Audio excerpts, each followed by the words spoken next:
Hey everyone, let me turn off my fan here.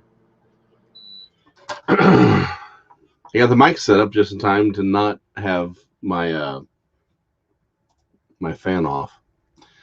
So howdy to everyone. Um, Titan, I saw the questions. They're actually excellent questions, and I will address them here in just a second. But I do want to say howdy to everyone who's in chat. I have this out because we are going to be. Uh, there was something I wanted to look at. I was hoping to have the names of the cities Nimrod built because there was one aspect to Genesis, or there's two aspects to Genesis 11 that we didn't get a chance to talk about last week because last week was about sort of the textual criticism, textual, revelations, what we are meant to read into it before we get to the other stuff. And there are two things that we missed, and I wanted to talk, and I did want to talk about them because I think they were really important. But there was one, but one of them came up, and I just didn't have the names of the cities in front of me because the meanings of the names that Nimrod builds actually have it's supposed by some to have a story behind it. So I was wanting to have that out and ready to go. And I did not. Is it 10?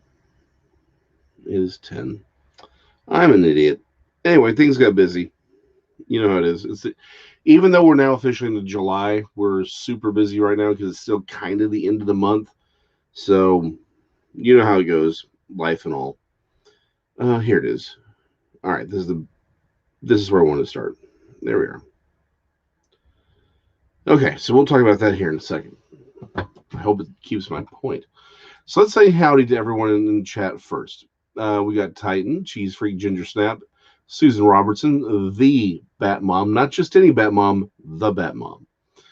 Gene Hudson, MH1953. And I think that's everyone. Oh, Bigfoot Michigan Rob. He's in. Y'all were just using my name in vain today. Told Tex if y'all use my name one more time, I've freaking materialized in his office. That was. I only happened to have it on in the background. I couldn't have come on. I had to make like 3 different calls during the show. But yeah, I just happened to have it on, and I'm like, what the heck? I had to step in like halfway into the episode. That's where I was like, hi everyone, and then all of a sudden like, yeah, we should probably have Jason. I'm like, what the heck? Anyway, but I will say this for everyone who's a dedicated listener to the show, and why would you be? I First of all, that means there's something probably very wrong there. But for those of you who were, there were a couple things that were mentioned or said that you should have actually had answers for. So, just saying, doing your homework matters. So we'll give everyone a few more minutes. So, Titan, to your questions. The First Corinthians, the 11:10 with the woman having authority over her own because of the angels. Yes, that is straight up the Book of Enoch. That is purely like that verse makes no sense unless you talk about the Book of Enoch. Period. End of story. The second one, though, 15:29, we're talking about the resurrection. You know, what about the baptism for the dead, all that kinds of things. Remember, months ago we were talking about we were talking with Nathan and how the New Testament really, particularly Paul's writings, only really make a lot of sense if you have the Apocrypha in your head. A lot of what he's talking about with that is the Apocrypha. So, and so I completely agree. I think we should get into those. Um, you know what? Maybe that's a sun, not this Sunday because we're still in the kingdom. But once we finish this kingdom uh, lesson, remind me. Oh, hold on. Let me write that down. You got all the things I need to write down so I can make certain I do them. First core was 1529. Yeah. I love the fact that you have that written down.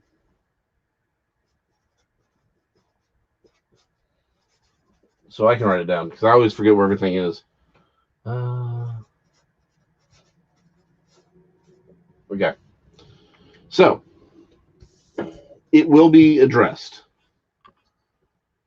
In fact, that may be an interesting survey, would be to take a look at the major points of the New Testament that that assume you've read the Apocrypha. That may be a study, because I think it's more than we realize.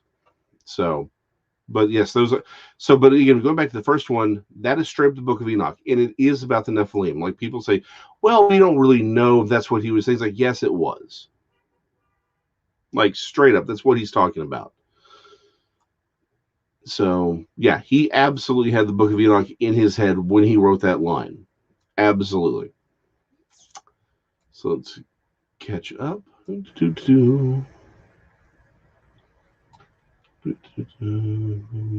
Yeah, I can't believe half a year has passed either, and I need to lose more weight. I cannot let Tex win.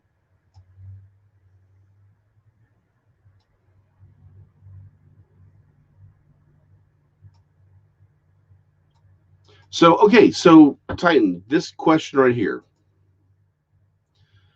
So Corinthians were taught Enoch. Here's the thing that we in our modern world completely miss. They had the Book of Enoch, they had the Apocrypha, and they had more writings than we know of today. Straight up. Remember, months ago, I pointed out, hold on, I even have it. Hold on. Let's see. I keep it in my complete Apocrypha. So, you know how it talks about the 30 pieces of silver as being part of a prophecy? And nobody knows where it is. Everyone tries to say it's in, like, Zechariah, because Matthew actually says Jeremiah. People have had arguments over, does he really mean Zechariah instead of Jeremiah? Blah blah blah blah blah. That's the argument. Well, in the lost Apocrypha of the Old Testament, their titles and fragments collected, translated, and discussed, issued in 1920, talks about a section where Jerome, the man who wrote he didn't write. What he did was he translated the Greek Septuagint into Latin. But he also went back to he was the first one to sort of call out what we would call the apocryphal books, because he fell in with a group of ultra orthodox rabbis. Well, because he was a polyglot, so he didn't just translate from the Greek. He wanted to translate from the text as well, from the Hebrew text. So he went to them, and so for his my beard is all kerfluffled today. Anyway, so in that, he was with them for years. That's why he sort of said, okay, well, that's why he called them the Apocrypha. He's like, well, the ultra Orthodox Jews, they don't like them. They don't think they're technically they don't think that they're canon. They only think that these books were canon. He's like, but the New Testament church has always thought of them as canon. He's like, I don't know, but I'm just letting y'all know there's this disagreement between the two. So anyway, he's there for years and years, and he's reading a lot of other material that we don't have access to. In a letter that he wrote to a friend of his, we have this. I lately read in a Hebrew book, which a Hebrew of the Nazarene sect showed me, an apocryph of Jeremiah, in which I found this word for word.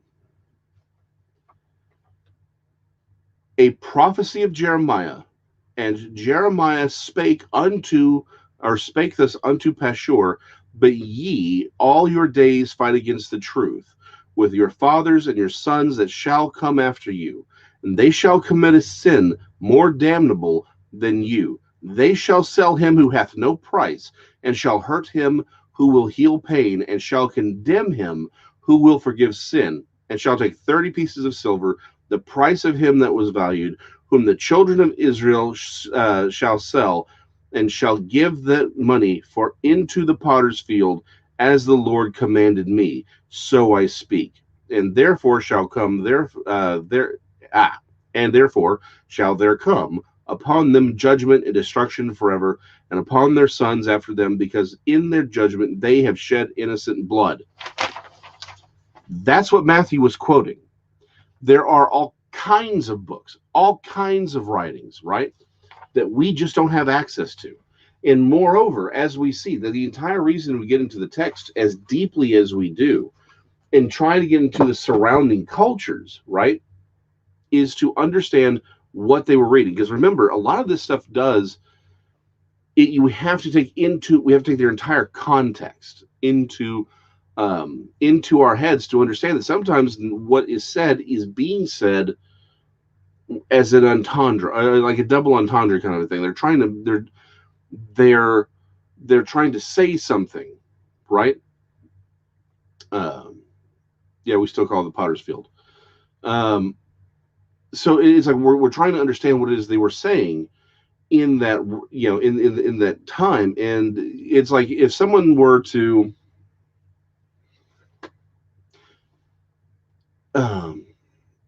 let's say 1985, right? In 1985, Ronald Reagan, he was in 85. Well, no, okay, it was the 84 election. Sorry, 1984 election.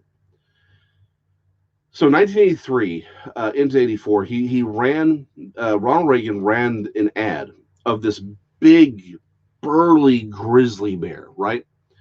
And it's prowling around. And overhead you hear, "There's a bear in the woods."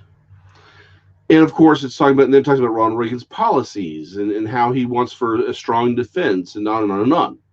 Now, if you just saw that today, and we replaced, you would be like, why does the president care about killing bears? Or why are we worried? Why are bears in the woods why are bears in the woods this big scary thing that it's a whole national campaign, right? And you would miss the point, because it's not. The bear is Russia, right? It's a metaphor. Oftentimes when we read the scriptures, we aren't reading it the way they would have read them. And so for that reason, what ends up happening is we miss the connotations. We miss the surrounding cultural text. That's why we do what we do. That's why we get into these texts the way we do. It's to better understand what they're saying. So yeah, did they know about the book of Enoch? They read the book of Enoch. They believe the book of Enoch. Jesus calls himself the Son of Man because of the book of Enoch. They had these things, and they had way more than we even realize. And so we have to take all that kind of stuff into account, because if we don't, we won't understand what's in their heads when they're reading these texts, or when the authors are authoring the text, right? So all things to consider. This is it's a study that never ends. Has anyone written a definitive study on the? Oh, it just jumped. Hold on. Hey, Psalm 39, aka Lamp of Light. Howdy.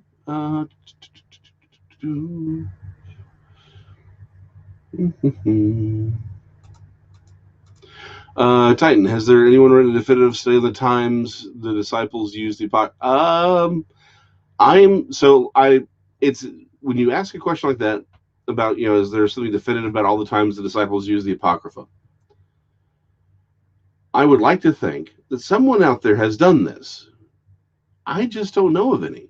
Now, that's, again, I'm a dude at an art desk. I am certain that at this point in time, somebody has done this. Someone has gone through and they've compared all the texts, and they've said, here's all the times it's used. Here's all the times it's, this is what it means. I just don't know what they are. Sorry.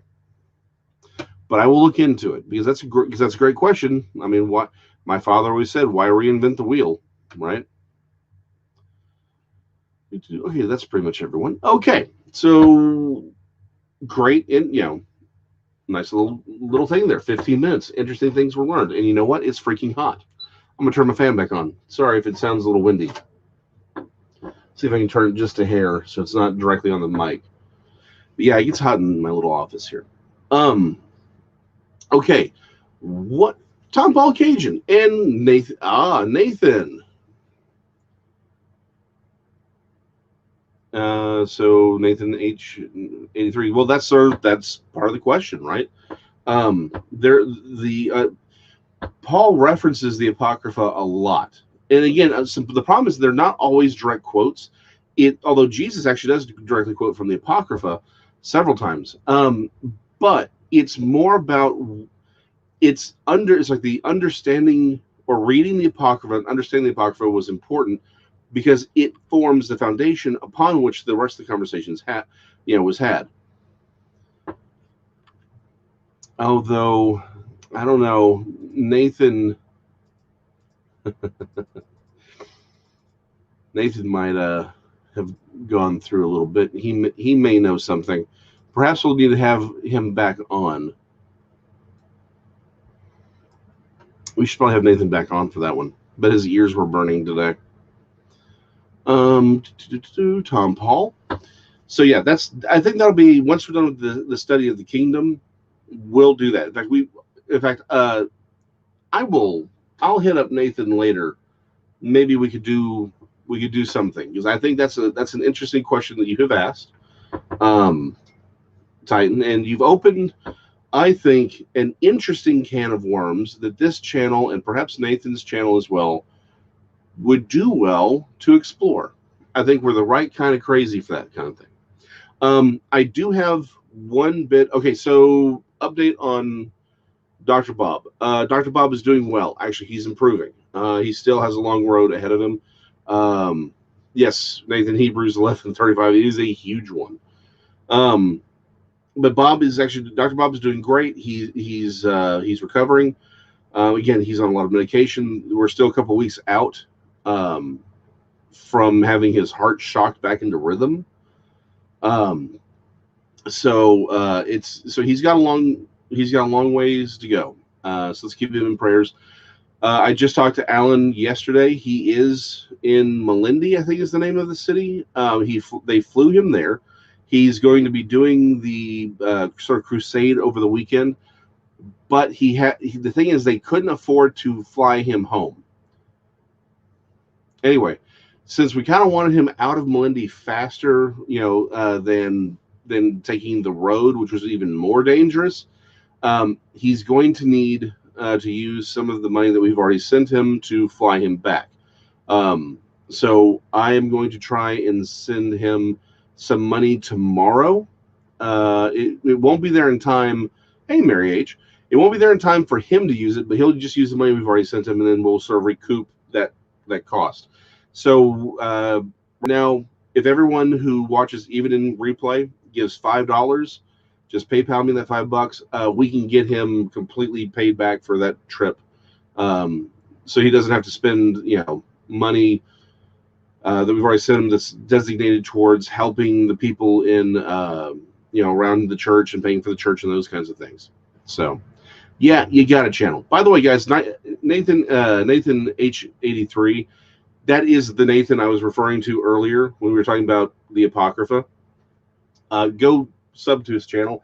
He's got some good stuff. I still love his video about the ages of the patriarchs, which is actually something we're coming to in a few weeks. So there you go. So go to sub with that. Like I said, after this, I'm going to hit him up, and we'll see about doing sort of a fun apocryphal thing, or apocryphal thing about the Apocrypha. But again, so for Alan, like I said, we need to raise $80-$90 to fly him home. And the only reason for that is I just don't want him on the road because he's going through an area that's basically controlled by Muslims. And let's be honest, that's a good way to get yourself killed in Africa right now. So we're gonna try and do that. So if we can get that in by the end of the day tomorrow, um, everything should be groovy, because it takes like 4 days for the money to get there. It's stupid. Um, if I had more, if I knew better how banking, if I knew better how to do a banking system, I think that'd be my next career. Because man, uh, yeah, we need to find a better and easier way to for Christians to get money to other Christians. That's the problem. Is that there's so much. There are so many hurdles trying to get money from Christians in the West to Christians in other countries. It is insanely stupid. Like, no one's figured a way around this, and I don't know why, but it is what it is. So that's everything for today. So let's just keep Bob in prayer. Also, Jeff Smith, Crypto Halt Stewart. He again, it's looking like cancer. I'm going to see if we can find some time to drive out there and do some praying for him. So once I get that squared away, we will. I'll let y'all know about the dates, and we can maybe do a thing where we pray for him live, and actually get everyone in his community to pray for him and his healing live. So I'll get that scheduled with him in the coming days, and we'll make that happen, because that's what we're supposed to be doing, right? As a body. So, all right, let's open with prayer, and then we will get into Genesis 11, part. I think we're on part 3 now, technically, part 3. Anyway, Father, we thank you and we praise you for all that you've done. Father, we thank you that you've brought us together, that you have called us out for this time in this place. This isn't by accident. It isn't some random occurrence. You chose us, all of us, to live at this time, to have the skills that we have, to know the people that we know, to be brought together for this time. We know that you are preparing the greatest soul harvest that has ever happened. We know that this is the time of Joshua, that we are to rise up. Every individual one of us, we need to be in the field harvesting souls. We need to be bringing your truth to those who need it the most, your light to those who live in darkness. We know that we have a purpose here because you have sealed that purpose on us. Give us the strength to carry your word, the courage to speak it out loud, and to be honest, maybe the willingness to let go of the life that we have for your sake. Help us to move from the kingdom that we were in to your kingdom, to live fully in your kingdom. Help us to embrace your kingdom as if it was the only thing that matters, because it's the only thing that does. Help us to make certain that we have enthroned you in our hearts, and that we don't fear man, but you. Father, we know that you can heal, that you can remake things, you can fix that which is broken. We ask for your hand of healing to be on Dr. Bob right now, on the Crypto Hulk. We pray that you would bless them, that you would send your angels to mend and minister to them, and that your hand of healing would restore them. Father, tonight I ask not that the words I speak be mine, but yours. Help us not to find my truth or Nathan's truth or Titan's truth, but help us to find your truth, and let that truth guide us, change us, make us more what you have called us to be. I pray these things in the name of your Son, Christ Jesus, through whom all things were made and through whom all things are possible. Amen. All right. So there it is. Too many books.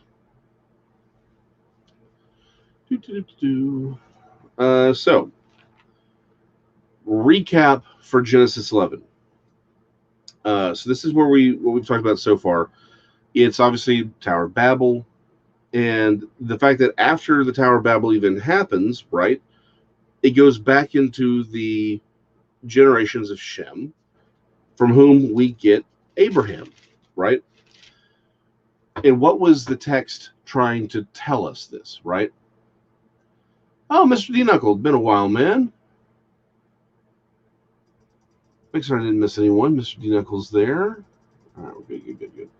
And so what was the text telling us? That it is setting up the argument here. It's setting up, it's the ending of the proto-history. We're getting to move into Abraham, who we know as the father of the Hebrew.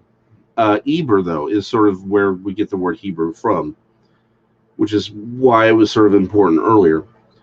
But that the Tower of Babel was man's attempt to reach God, right? That it was using clay instead of stone, tar instead of mortar, that it was building this contrast between what God asks for and what man does, and that the meaning behind that was that man in his systems, his tyranny, removes what's unique to us. They makes us bricks, makes us slaves. All of these things were true. Okay, yeah. Sorry, I just saw the whole big what? I'm like, oh wait, okay, I see what's going on.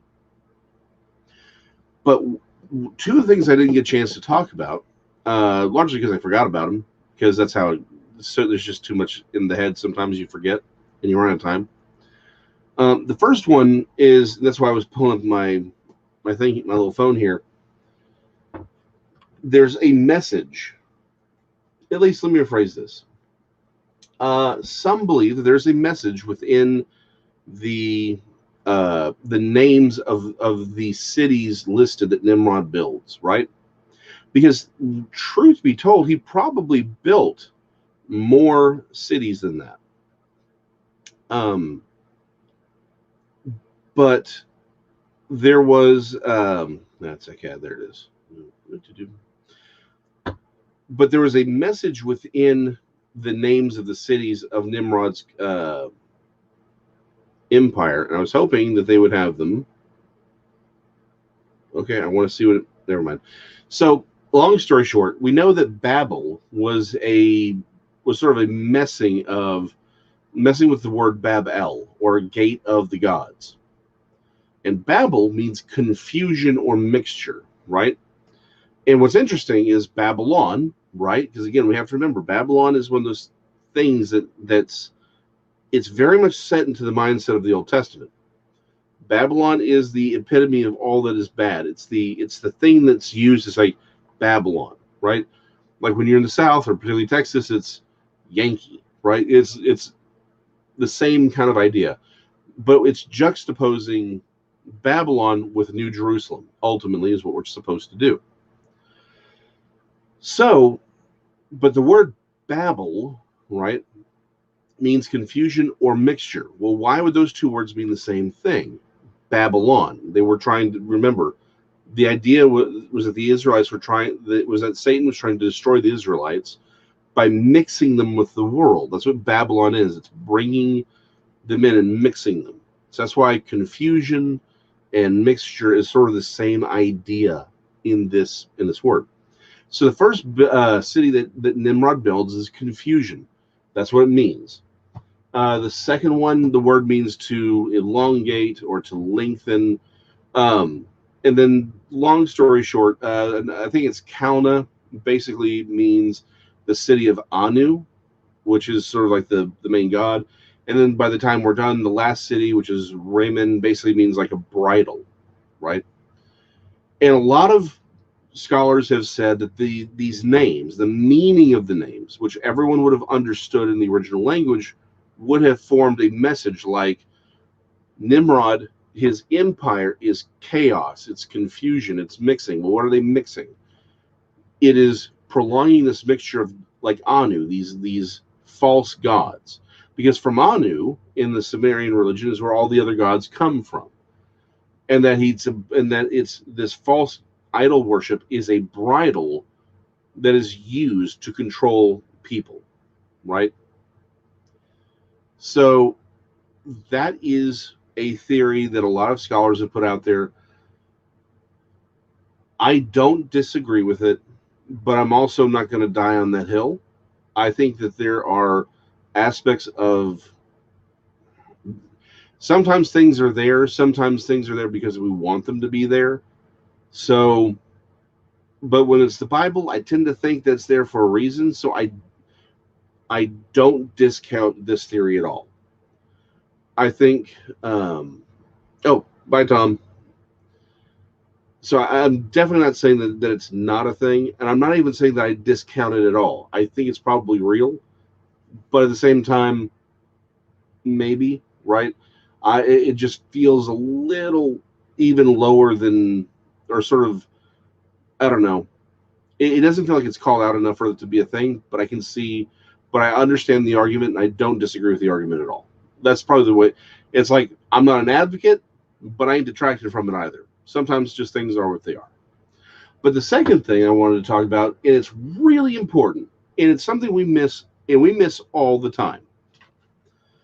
And when I mean we, I mean me included, because I forgot last time, right? Chapter 11, starting from verse 1 all the way to verse 32.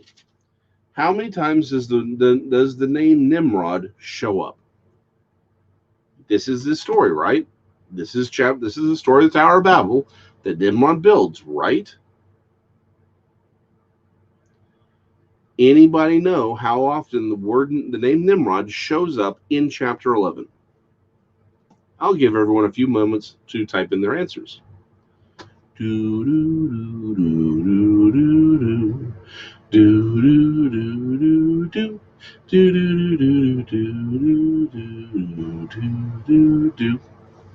Ginger Freak says 2. Okay. Anybody else have a guess?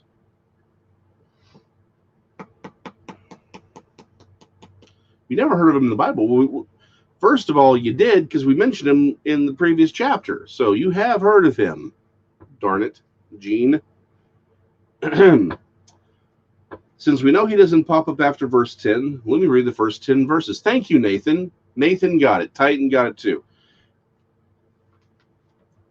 Nimrod's name doesn't come up once in the building of the Tower of Babel. That's important. Nimrod's name never once comes up. Why do we think that is?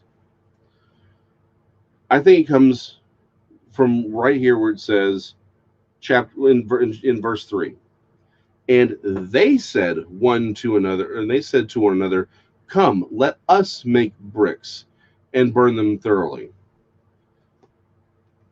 Remember the metaphor of the comic book, right? When it comes to the first 11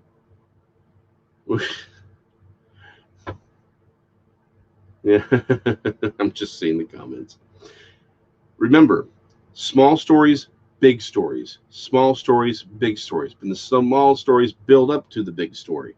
It's all meant to rhyme. I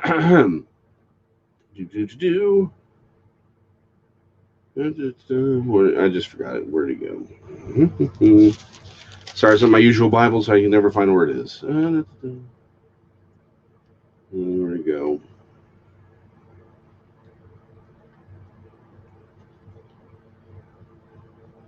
I just had it there. Yeah, it's right here. This is why you never change Bible. You never switch out Bibles the last minute.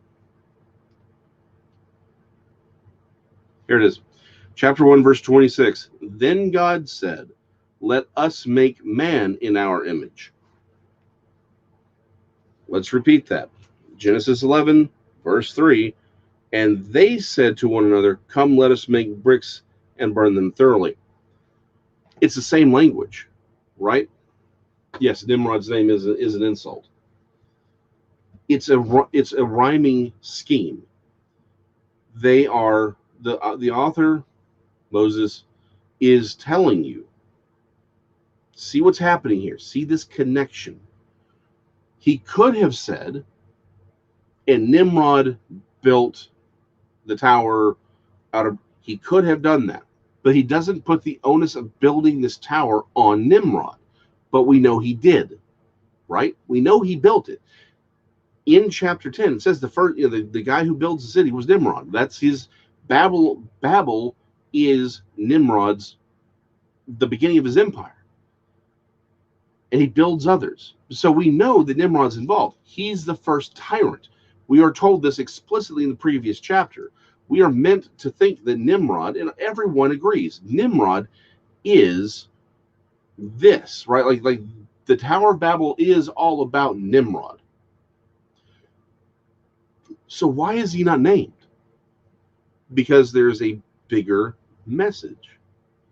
Remember how I said, when we spent all that time on the Nephilim, I said, we want to put the Nephilim in their appropriate spot, right? Theologically.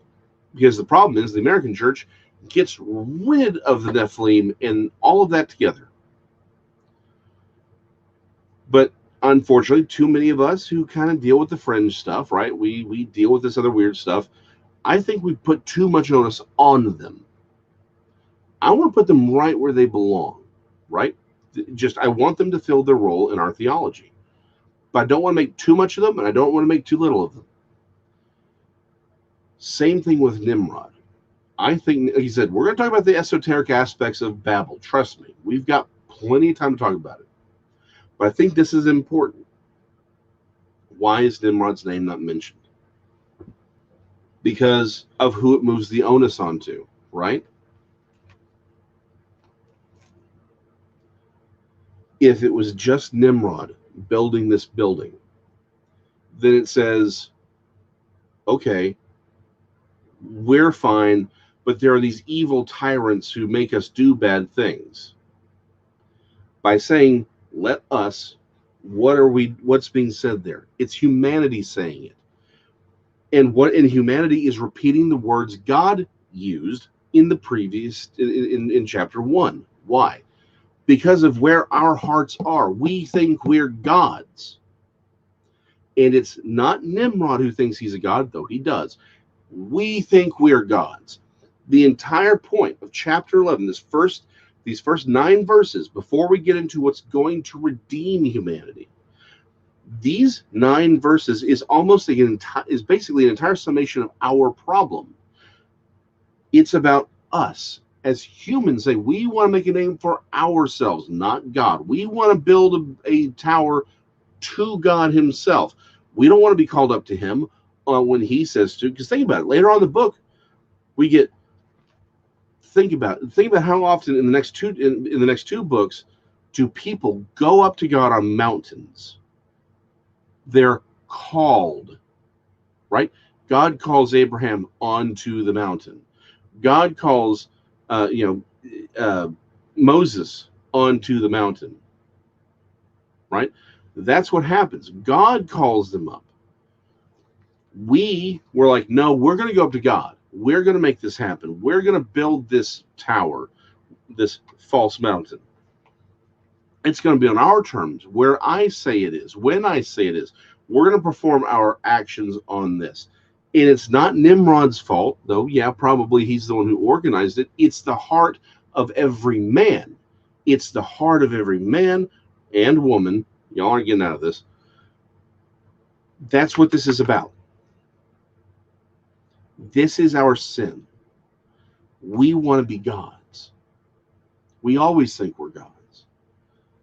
That's why we need to be saved. And that's why the end of the story, the scattering of everyone so that they're not going to do any more things, the new languages, the Deuteronomy 32 conversation we've been having writ large happens here. And then what do we get into? Shem. And who comes out of Shem? Abram. Who becomes Abraham? Who becomes the father of the nations? Who becomes the father of Israel? Who becomes, out of whom comes Jesus, who is the new Adam, who fixes all these things. It's all here in the story. Now, those are the textual things we were meant to see, right? That's the stuff that's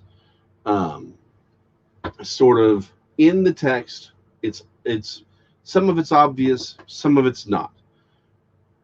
That's sort of the superficial, or not even superficial. That's the textual stuff. Now we have to get into the more esoteric stuff, right? Because I know that's what y'all come here for. That's what I love about you. You're You're crazy like me. Yeah. Sorry, just trying to keep up on it. So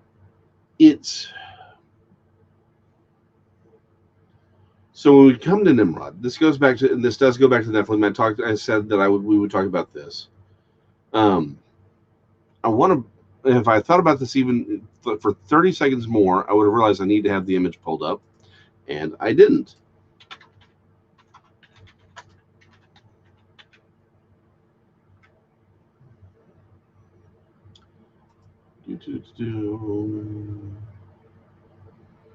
Yeah, Inanna shows up a lot here. I may have to look up something else. I'll just do an easier one.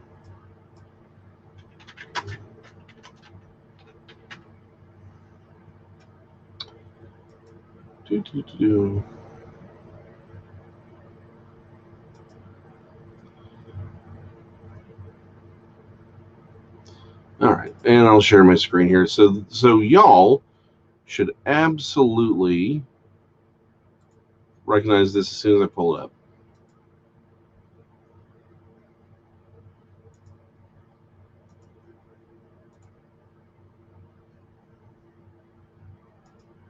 See if I can see it. There we go. All right, I'll have to be over here. So, okay, star and crescent. Let's see if I can get a bigger image. There we go. Yeah, that's better. Okay, so here it says star and crescent of Islam, right? That ain't Islamic. That's not Islamic at all. What you're looking at here, right? Oh, it didn't pull it up all the way. It's because it's on a different screen. All right, well, never mind. Anyway, what we're seeing here, this symbol here is, and I'll do it from here so y'all can see it. This right here, this star and crescent is Sumerian. It's repeated over and over and over again. It's actually 3 different symbols, right?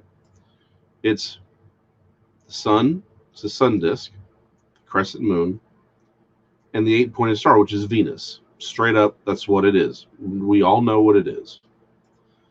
This is one's part of a stele. This symbol is all over the ancient world, period, everywhere.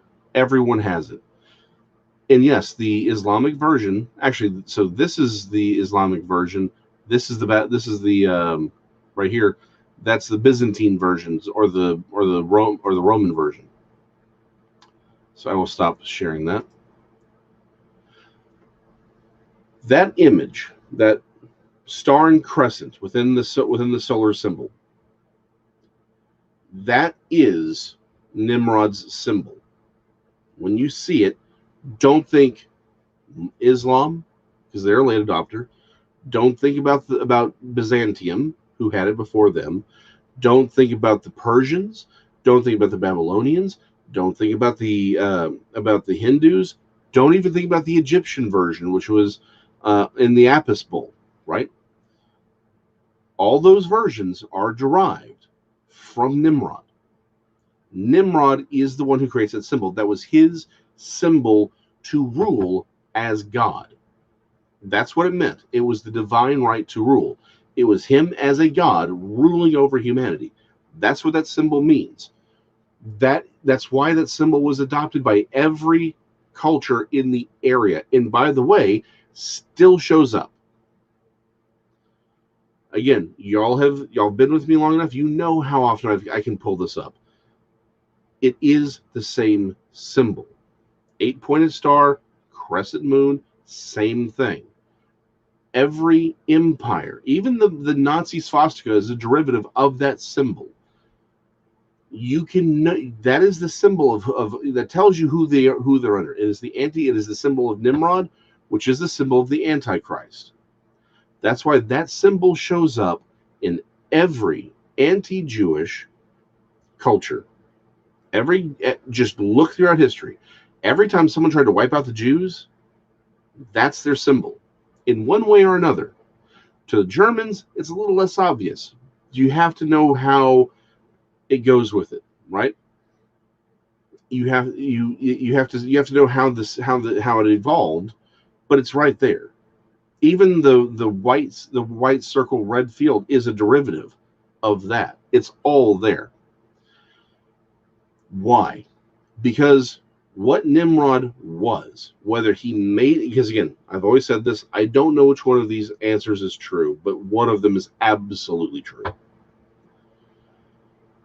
Either Nimrod found some way to turn himself into a Nephilim. So it says he became a Gibborim. It's not just politically, it's also spiritually. Maybe. And that when he died, his spirit became the spirit of the Antichrist. Or, more than likely, he was the first man to be possessed by the Antichrist spirit on this side of the flood. I think that's probably the case. But he was filled with the Antichrist spirit. That is his symbol. It is the same thing. That symbol, that star and crescent, that's why it shows up time and time again. It's the symbol of the Antichrist. Again, wrote a book on that. So to Cheese Freak Ginger Snap's question, so does the Palestinians attacking Israel have anything to do with the image? Yes. Cheese Freak Ginger Snap. What is the symbol for Islam? It's the star and crescent. Yes, that is the symbol that all of Islam adopts. By the way, what did I say was the? Unfortunately, I can't compare and contrast. I should probably do that. I should do you know what, for this channel, I'm not going to do it for Serum. I will do a video on this symbol specifically. But remember what I said just a few moments ago. That you can tell whether or not a nation is ruled by the Antichrist by two things: the symbol and how it treats Israel. I'm going to share my screen one more time. Tell me, is there any more anti-Israel political system on the planet or structure on the planet outside of the UN? See if I can get this is a bigger image here. There we are. But I think I have to. There we are. But I have to share that particular screen. Hold on. I'm going to share this one. Chrome tab. That's it. Is there anything more anti-Israel than the United Nations? Crescent moon? Because here's the thing: it doesn't have to be the crescent moon itself.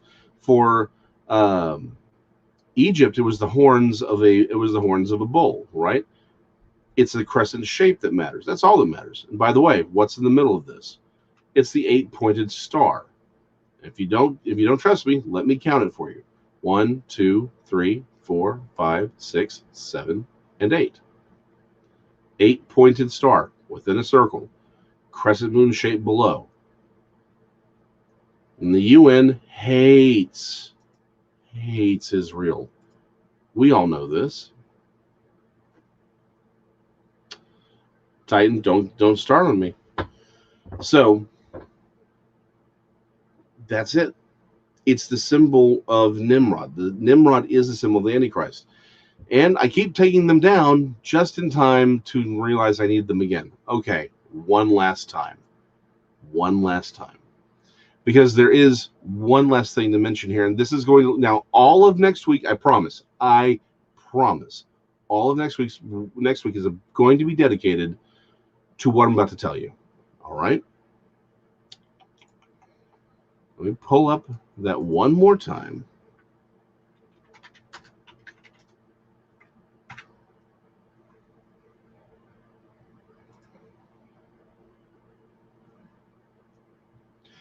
We'll use the Babylonian version, I think.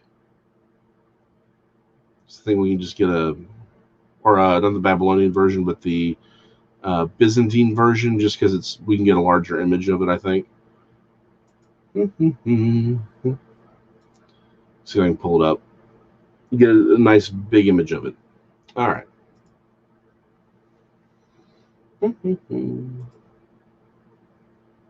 And I was wrong. That's a tiny version. That's disappointing. Okay, hold on. Someone's got a larger image here.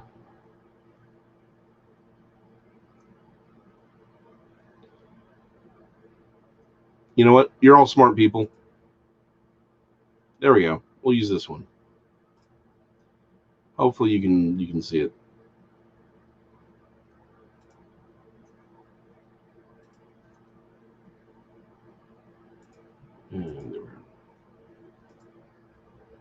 Okay. Star and Crescent. We'll use this one right here. I hope you all can see it. In fact, let me do the large screen here. There we go. All right, Star and Crescent. So all of next week is going to be dedicated to what I'm about to tell you right here. I just said that this is the symbol of the Antichrist, right? It's the symbol of Nimrod, whether it's this one or this one, it's all the same image, right? Doesn't matter. It's all derived from the same thing. Well, that thing is a message. What might that message be, you would ask? Oh, by the way, this is one of my favorite ones because it's right here in the background. They're talking to one another. Imagine how tall this dude's going to be when he stands up. Just a thing. Anyway, so going back, what does this symbol mean? What is the meaning? I've already said it's the divine right to rule, right? It's three different images: Venus, the sun, and the moon, all combined. What's the hidden message? What's the hidden story? The crescent moon. The moon is always feminine. Why? Well, obvious reason, the 28-day cycle. Ladies, you know what I'm referring to. Men, you know what I'm referring to.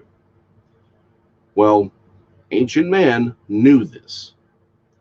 Solar symbols are masculine, and the lunar symbols are always feminine. That's why Aphrodite, Diana, they're all lunar. Luna is also the name of one of the, Diana is a triple goddess. It's the different stages of the moon. It is designed to resemble the womb. The Egyptians took it further because they used the horns of a cow for the same symbol, but they actually make the cow's horns shaped like a womb. So the lunar crescent moon in this image is designed to represent a womb. I mentioned the 8-pointed star is a star. It's Venus. It's very, again, Venus, which is also Lucifer. That's where we get the word Lucifer, the light bringer. Venus is Lucifer. Please always remember that. Never let that escape your mind. But in the Bible and to the Hebrews, what do these stars represent? They represent angels, the divine. That's why all throughout the book of Revelation, stars and angels are the same thing. It was the same way in the Old Testament. We see it with Job. Job is one of the oldest books. It talks about the stars and the angels being the stars. It's the same thing. What is the ultimate symbol of the Antichrist? It is a star, or the divine Lucifer, in the womb of a woman. Are you getting what I'm laying down here?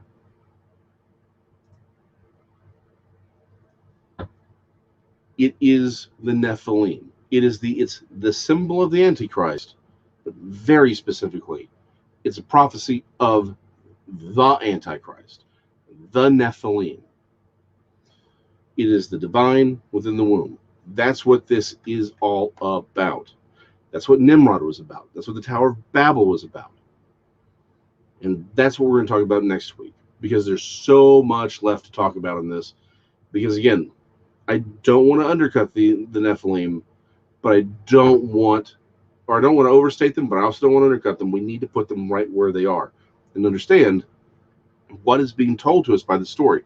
Because remember, if we want to be the kingdom of God, we need to understand what kingdoms actually mean, what God is telling us this is all about. That symbol is everything you need to know. And it tells us everything we should know about our country, about the origin of nations, the Antichrist spirit, where it came from, and where it's going. So that's next week. See if we can, before we end, I'll just see if there's anything here. I like that. The shape of similar to almost. Yep. That's, yeah. You will find that symbol everywhere.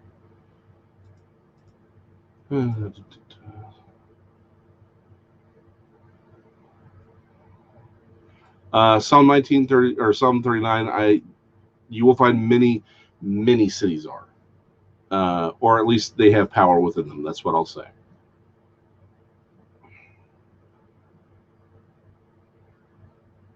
Yep. So that's all right. We'll stop there. So yeah, next week is going to be, we're going to talk about the return of the Nephilim and why and how they did, at least my thoughts on it. And again, I do think it comes right back down to the Tower of Babel. But I don't want us to focus. Again, we need to understand Nimrod. We need to understand the seven heads of the dragon from Revelation. We need to see how all that ties together. Absolutely. But let's never lose sight of this thing right here. Because one of the things we do as humans is we're really good at pushing things on other people and saying, it's their fault, not my fault. It's not my sin, it's his sin. I didn't do anything wrong, they did something wrong. Remember, chapter 11, which is about the tower that Nimrod builds, he's not mentioned once. Instead, it says, come, let us. Come, let us. They said to one another. They were all in agreement on that. And maybe that's the bigger thing. It isn't just, sorry, don't want to knock off my water. I'll move this. It isn't just that the sin is within all of our hearts. It is. But that kingdoms, when a kingdom does a thing, is in the hearts of everyone within it. Come, let us. That may be a bigger message than anything else I've said this week. In fact, it may be bigger than anything I'm going to say next week. And it is, I think, something we're going to talk a lot more about on Sunday as we continue this line of thought of what does it mean to be the kingdom of God, and we're kind of comparing and contrasting because I think it's there for us to read and understand. Maybe what's being said there, come let us, maybe that's the real message. Gene, my son he's actually doing really, really well. He's very mobile. Unfortunately, there's still just a lot of healing left to do. Unfortunately, we don't even really know if the bars have moved yet. He's had some reviews that he's healing well, but we just don't know if the bars have moved. If they're going to stay in place, we still have a few more weeks before we know if that's going to work. So yeah, Chiefs Freak, that's the update on Nathan. He's doing well. He's very mobile. He's not in pain right now. But unfortunately, we're still a few weeks out from knowing if it's worked really the way we want. If it doesn't, then he has to do it again, and we don't want that. So we'll keep praying for that. Before I leave out, one last time, Alan, he's off doing this crusade. He's helping to sort of initiate and I guess do the grand opening is sort of what we would think of it as. For this new church, and it's in a different city. They flew him in there, but they didn't have the money to fly him out. And so we need to throw him about $100 or so. So if everyone who watches live and recorded just threw $5 at me through PayPal, we'd have it paid off immediately. So we can get him home. Traveling those roads from where he is to back to Nairobi they're just dangerous. It's in a heavily Muslim area or a Muslim populated area, which unfortunately in this moment means if you're a Christian, it's a good way to lose your head. So we want him to fly. So he's using the money that he already has that we've already sent him for that. So I'd like to, since that wasn't sort of budgeted for, I'd like to sort of throw that at him real quick, so we can get that through. That's everything for this week or for today. I will see y'all on Sunday when we talk about the kingdom. I hope y'all learned something, and I hope this was beneficial. I'll reach out to Nathan. We'll look at doing maybe a larger study on how the Apocrypha shapes and is used and referenced in the New Testament. I think that's it's a really interesting thing. So I'll reach out to Nathan right now, and that we'll get that set up. But on that, I hope y'all have a great rest of your week. It's the 4th of July, right? Happy birthday, America. I will see y'all on Sunday, which will be on the 4th. I just realized the 4th is Sunday. Okay. I'm off on Monday, and I'm going to enjoy that time off. So I'll see y'all on Sunday. It's America's birthday. We're studying about what it means to be the kingdom. I think it's just a great confluence of events. I think the Spirit's telling us something. So y'all be good, and I'd say behave yourselves, but y'all are crazy like me, so just don't get in any trouble. That's all I'm saying. Bye.